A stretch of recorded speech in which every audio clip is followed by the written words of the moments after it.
Hello and welcome to Atop the Fourth Wall, where bad comics burn.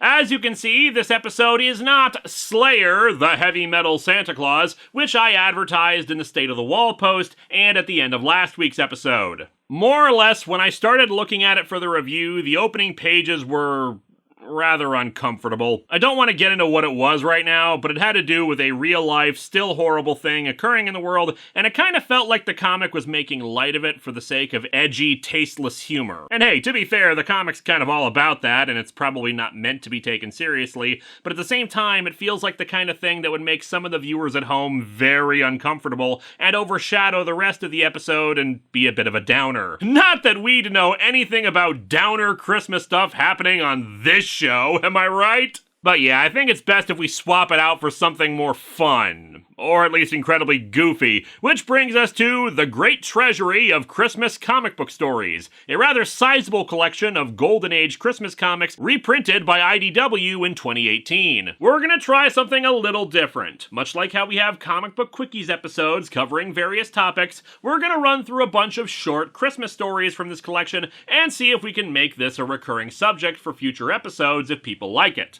Most of the material here is funny animal stuff or just humorous, cartoony things in general, but we've still got a few different things going on to keep it feeling less samey. So let's dig into 3 short stories from the Great Treasury of Christmas Comic Book Stories and see if I can milk this thing for a few years.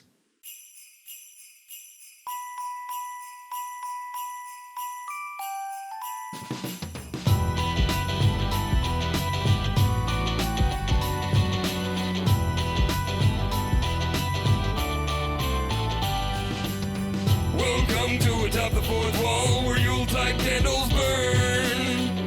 Linkara's gonna give you all a present you've not earned. Nutmensch, you're not the brightest. Frank Miller, you're off the nice list. If you're a comic writer who misuses a license, your gift will be returned. Digging through the shelves for the kind of comic books that would turn Santa's elves into common crooks. He reads them and he weeps, while down the chimney creeps. Bill Jammers with a Marvel trade to watch him when he sleeps. Linkara, he built a snowman porch, now it has a hole. Linkara, 8 maids, a milking and a young blood troll. Linkara, only one Dickens homage away from going chestnuts. Linkara, this Christmas comic sucks.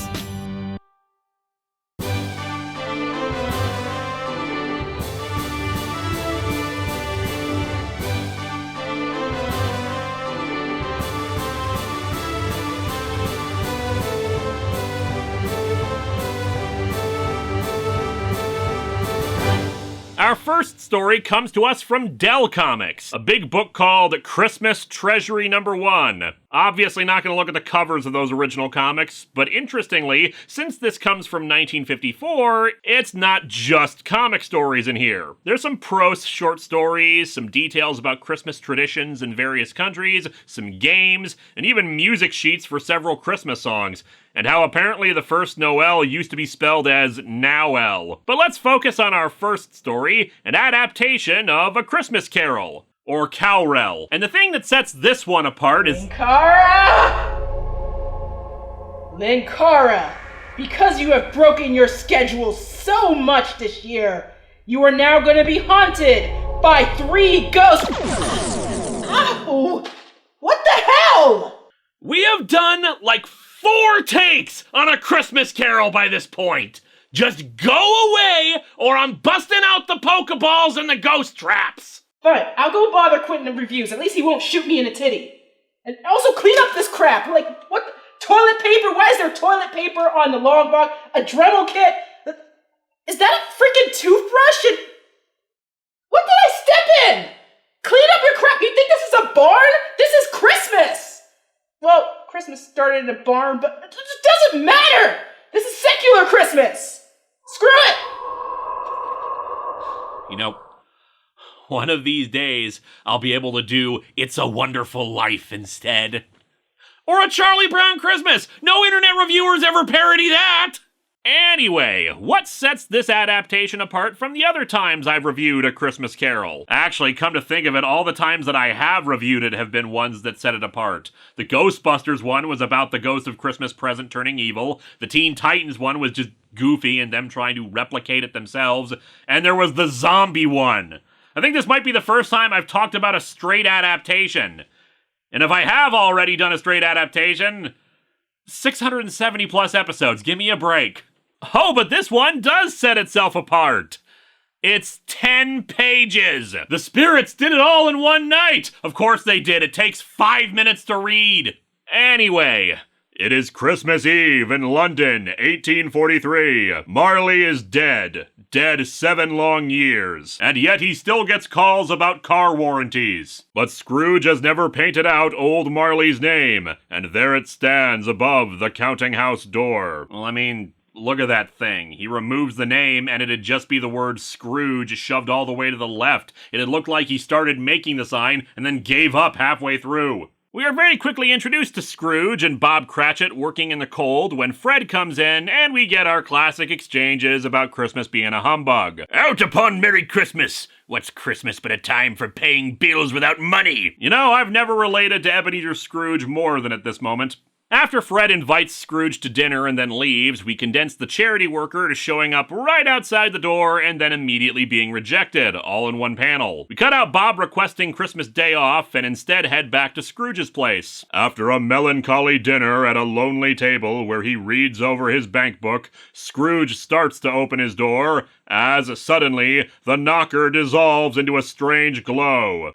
Darn it, I overclocked the door knocker again. Marley's face! But Marley's dead! If he was alive, this wouldn't be weird at all! 2 panels later, Marley's ghost appears. Who are you? Ask rather who I was. In life, I was your partner, Jacob Marley. In death, I'm a door-to-door chain salesman. We skip over Scrooge's disbelief at the situation and instead go straight to Marley explaining about every man needing to walk abroad with his fellow men and all that. You are chained! I forged the chain of cash boxes, ledgers, bills, deeds, and purses in life. Also, this receipt for some crappy pixel art. Not the art itself, mind you, just a receipt for one. It's gonna go up in value any day now. I thought they were my only business. Mankind was my business. The common welfare, charity, mercy, and kindness were my business too. I also had an Etsy store on the side. But we were always alike. I mean, we even got the same haircut and glasses, man. Twinsies. And thus he warned Scrooge of the 3 spirits. You have a chance to escape my fate. 3 spirits will haunt you. At 1, at 2 tomorrow night, and then at 12. Okay, putting aside that for some reason this adaptation made the second ghost appear at 2, can we talk for a second about something that's bugged me about A Christmas Carol for a few years now? This whole expect them on the next night thing.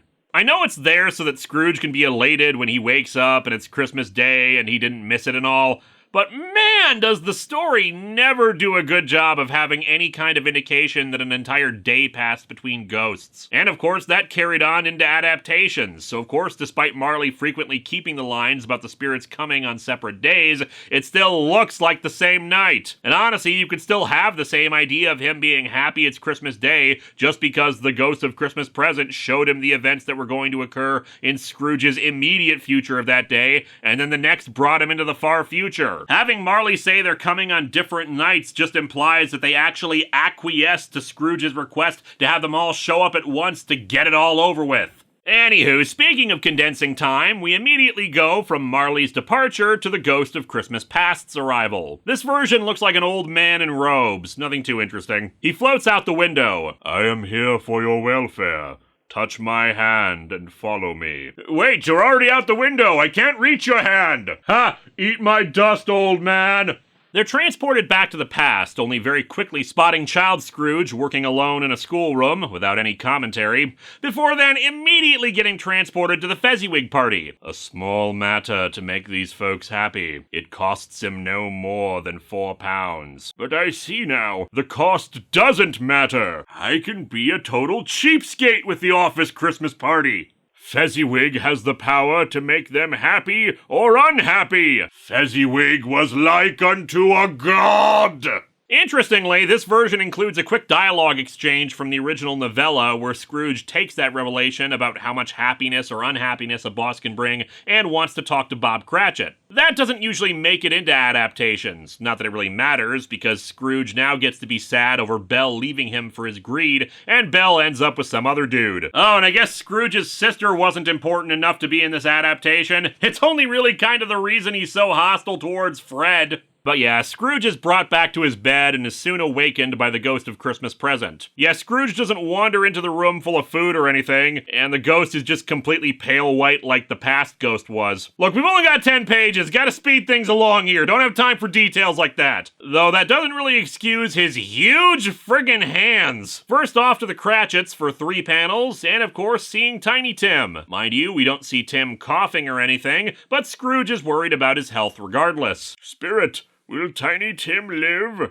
I see a vacant seat and a crutch without an owner, if this clerk's poverty remains the same. If the poverty gets even worse, well, then that crutch is gonna be the next Christmas dinner instead. After the toast from Cratchit about Scrooge and the conversation there, it's over to Fred's place to watch them have fun and play games at the party. Scrooge requests an extra half hour to watch, though it kind of looks like the spirit ditched him in these panels. Look, I didn't have time to eat before I picked this guy up, and this party has a feast! The ghost of Christmas Future soon arrives, pale white as the others, though maintaining the death cloak appearance. After witnessing the businessmen talk about how no one gives a crap about Scrooge now that he's dead, oh, spoilers by the way, in the future Scrooge dies. We head over to the Cratchits and the sad news that Tiny Tim is dead. Scrooge is none too happy about this. Poor Tiny Tim. Oh, Emily, the crutch, it's floating in the air on its own! Burn the house down, it's haunted! Anyone else find it weird that while Fred is mentioned by Bob Cratchit, we don't actually see him in this flash forward to learn how he feels about his uncle's death? Anyway, the ghost points him to his grave, and Scrooge does his thing, repentantly wanting to know if these events can be altered. He wakes up in bed a changed man. My fine fellow, what's today? Today? Why, Christmas Day! It's actually Christmas of next year. Scrooge has been in a coma this whole time. And thus Scrooge changes, and we make sure we get a panel showing Scrooge buying the turkey personally, instead of sending some money with the kid to do it. Good thing we had that instead of Scrooge's sister. But yeah, he gives money to the poor, has dinner with his nephew, tells Bob he's giving him a raise, and he hangs out with the Cratchits. God bless us, everyone. Especially thank God's ghosts of Christmas, who aren't really mentioned in the Bible, but I guess they're part of the hierarchy somewhere. Maybe some lesser thrones, I don't know.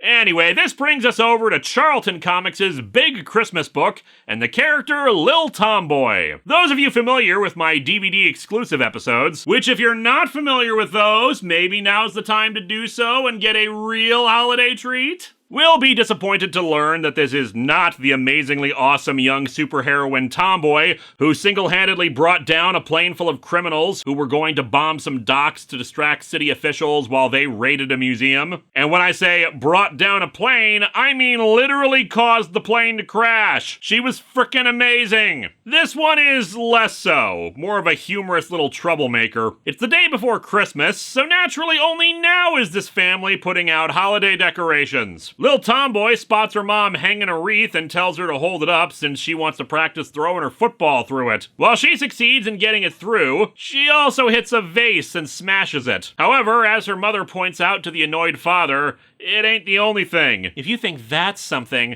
just take a look at what happened during tree climbing practice. Well, maybe if you let the dang kid go outside and climb trees properly, she wouldn't feel compelled to try to climb something only 6 feet tall.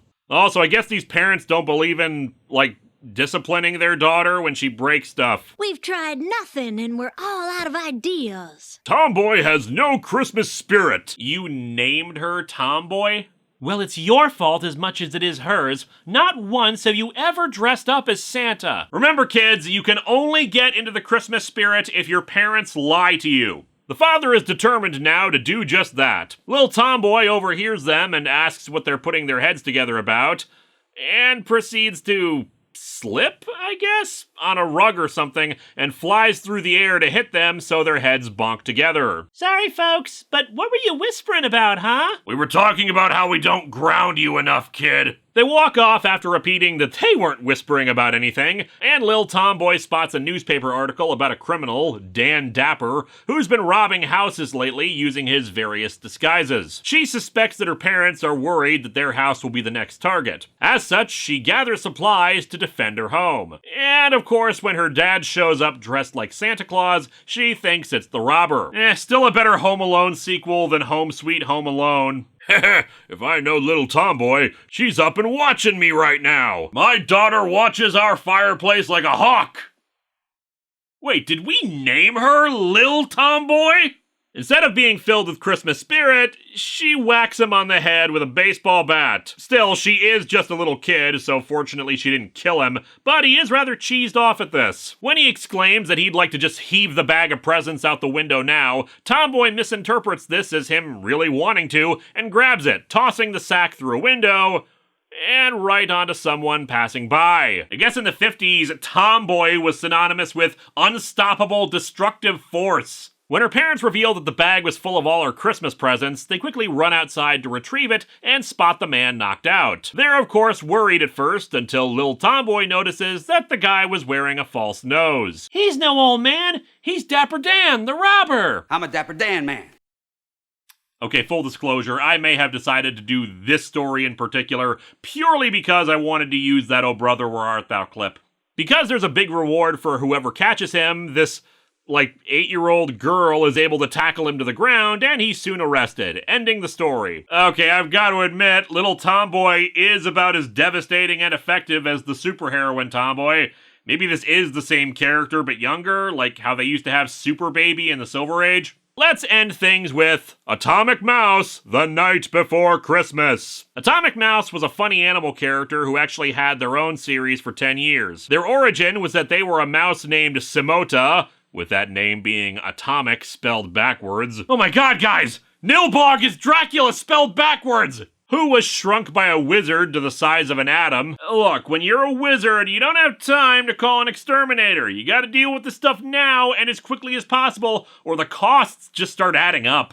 And I guess a science professor named Invento was also shrunk down there or something, since he gave Simota U-235 pills that granted him superpowers. Now he's radioactive! That can't be good! And thus, Atomic Mouse and this story. 'Twas the night before Christmas, when all through the house not a creature was stirring, except Atomic Mouse. He got into grinching, stealing presents and gifts, then resold them with markups, doing many more grifts. The stockings were hung by the chimney with care, but our friend could smell evil befouling the air. Though not much he could do, being merely cartoon, based on this square panel, his enemy's the moon. A mouse family's father settled in for the night when a loud noise awoke him with a sharp banging fright. He looked out the window, letting out a quick gasp. Atomic Mouse fighting reindeer, holding one in his grasp. Our hero beats up Santa, and my joke has come true. He's truly the Grinch now. Merry Christmas to you! Oh, but we soon see there is more to this tale, for when they fly off, reindeer joyously flail. Atomic Mouse brings Santa back into his house, where the hero flings around the big red sad louse. He pleads for mercy from the rodent who's super, but a quick pull of the beard puts the father in a stupor. This is Atomic Mouse's enemy, the count known as Gato. With the truth revealed, justice shall he be brought to. He tells the mouse father of Santa's call of distress. His reindeer had been stolen by this feline menace. The imposter is punched and tied up with some rope. Atomic Mouse flying off to bring holiday hope. With the sleigh back to Santa, he'll be on the rooftops. Gato's still in the house. Did someone call the cops? And so this story's gone with the usual ending. These comics ain't too bad, not worthy of rending. Okay, stopping the rhyme for this bit, but quick look back on these. The Christmas Carol adaptation is fine. It hits the major plot points and gets some major dialogue across, but condensing that story down to 10 pages basically robs it of atmosphere, some of the larger important bits, and just in general feels like they're trying to rush through it and not giving nearly enough time to the stuff they did keep in. Lil Tomboy is actually quite amusing in that she leaves so much damage in her wake completely unintentionally, yet ultimately is still good and kind. And while the father is naturally upset at her near the end, it's clear her parents do love her and have probably just resigned themselves to this being a regular thing with their daughter. Still confused why they named her Lil Tomboy. Maybe it's just a nickname, but you'd think at some point, especially when mad at her, they'd call her by her real name then. The Atomic Mouse story is cute and a nice take on the classic poem, adapting it for its brief time to show a superhero mask kicking his arch nemesis's ass. Although that does make me wonder what exactly Gatto's plan was in landing on the house. He's already got a bunch of magic flying reindeer and Santa's sack of toys and goodies, which might be bottomless given how many kids he delivers presents to. Why start raiding random houses? And in an area that Atomic Mouse apparently patrols. But yeah, fun stuff. And perhaps next year we'll visit some more from this collection. Until then, I want to wish everyone watching a Merry Christmas and a Happy Holidays. Remember the cardinal lesson of this season. Don't throw footballs around inside the house.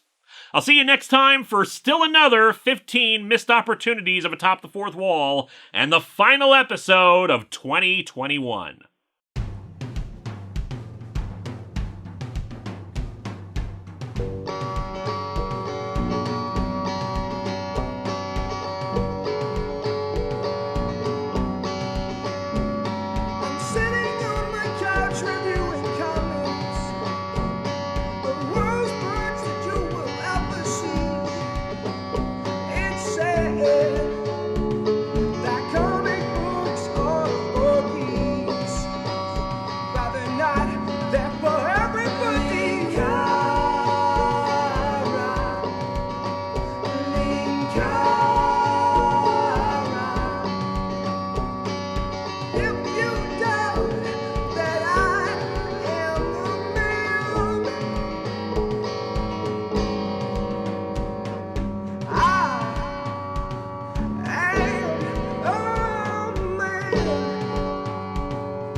Hello, ladies, gentlemen, and envies, and welcome to yet another breakdown in our ongoing discussion of the history of Nickelodeon live-action sitcoms.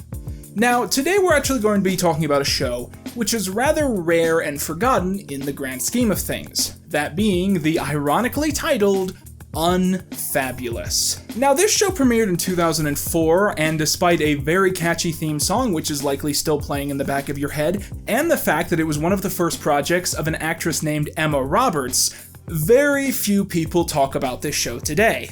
Which I figure means that it is the perfect topic for yet another 8-hour breakdown analysis. So today on Quentin Reviews... Quentin. What's up? I'm a big fan. Anyway, I got 3 spirits for you. This'll be the 3rd time this week that this has happened. God, at this rate, I'm never gonna get this one out. Well, whatever, let's go back in time, 2016 and all that. But I swear to God, if one of the ghosts is John Miss, I'm walking out. I'm telling you right now.